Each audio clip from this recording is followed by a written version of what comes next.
It's April in UK 2026 and the weather is absolutely freezing cold and very windy,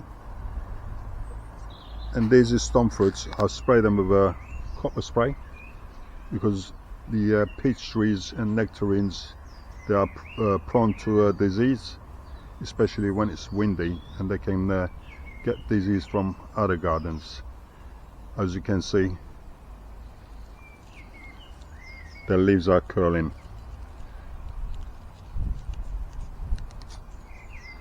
But anyway, let's hope the weather gets better soon. Get a bit of sunshine and heat on them. Now these flowered about a month ago, and now they're starting to show some signs of fruits on them, as you can see.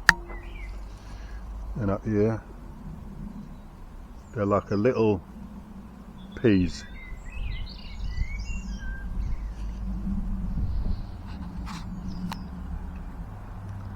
The apricots are looking good. They seem to be looking better than the peaches.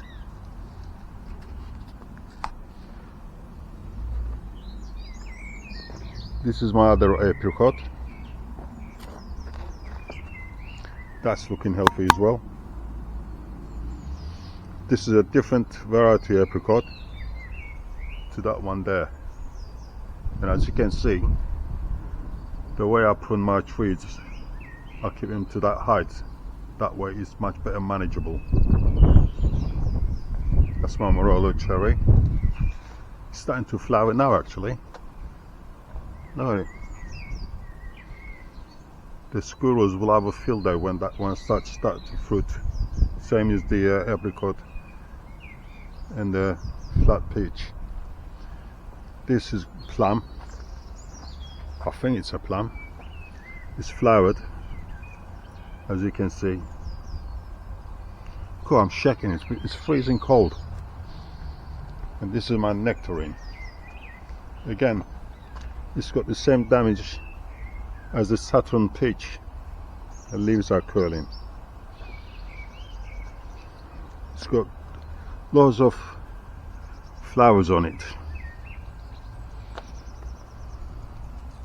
Here are some of the flowers. In there.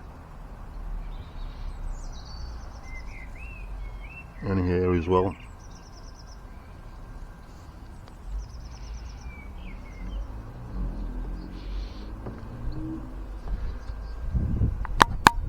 I had the same problem last year, but after the weather changed, they became more healthier, I should say, and I had a nice crop of fruits, especially with the Saturn peach.